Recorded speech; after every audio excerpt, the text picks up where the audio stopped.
This is not the first time, in fact, that North Korea has followed up an offer of talks with a weapons test. Last month, Pyongyang launched what it called a super-large rocket launcher mere hours after saying it was willing to resume talks with Washington. Nuclear talks between the U.S. and North Korea had been deadlocked since a second summit between Pyongyang's leader Kim Jong-un and U.S. President Donald Trump in February ended without a deal. In June, the two sides agreed to restart dialogue during an impromptu meeting at the demilitarized zone on the border of the two Koreas. But since then, Pyongyang has only amped up its provocations. In late July and early August, it conducted 3 launches within a matter of days, firing several short-range ballistic missiles off its east coast, including one with a new design. Around 3 weeks later, it fired another pair of missiles. On all these occasions, the projectiles fell into the Sea of Japan. Tokyo has repeatedly condemned North Korea's actions.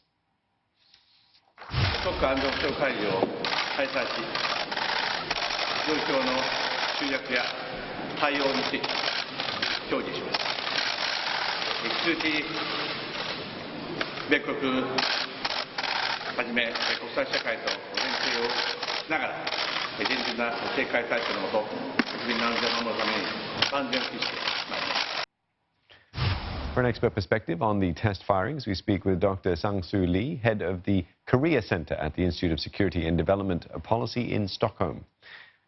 Firstly, what's the significance then of the timing of this launch? Well, I think the launch actually was really significant timing, because it was just 2 days before a U.S. and DPRK working level meeting will take place this Saturday, and also just one day after South Korea celebrated its Armed Forces Day on October 1st. So I think North Korea tried to send a political signal to both U.S. and South Korea this time. So deliberately timed, perhaps, as you say, as you put it there, Dr. Lee. But what message do you think the North is trying to convey by continuing with these missile tests? Yeah, actually, after failure of Hanoi summit, the both sides, U.S. and DPRK, are using their military capacity to push the other side to compromise first. And then after the Hanoi summit, what we have seen, the U.S. strength its missile defense system against North Korea's ICBM. And then also U.S.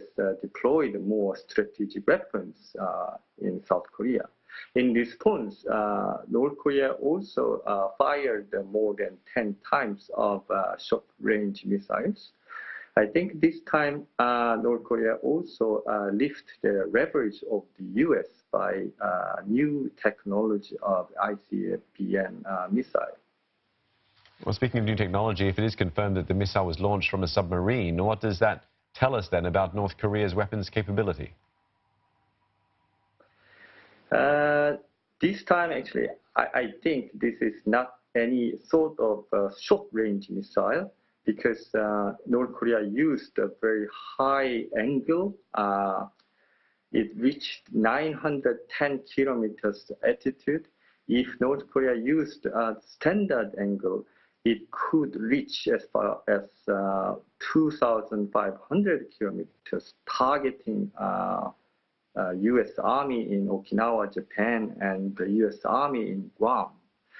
So intention was not just aiming South Korea, but also aiming at the U.S.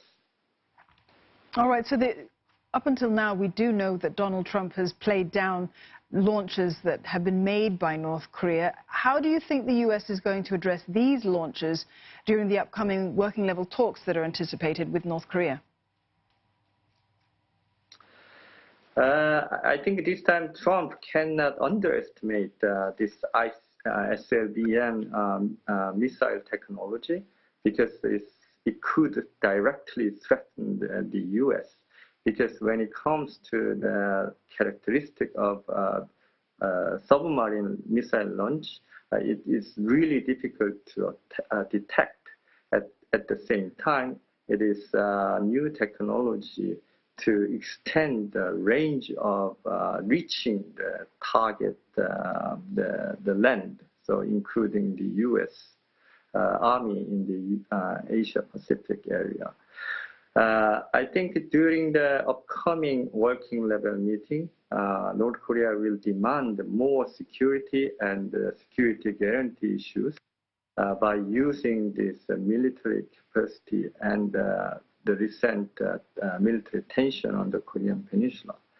But the question is if U.S. can provide this security guarantee to North Korea. I don't know, but maybe some kind of symbolic, such as peace treaty.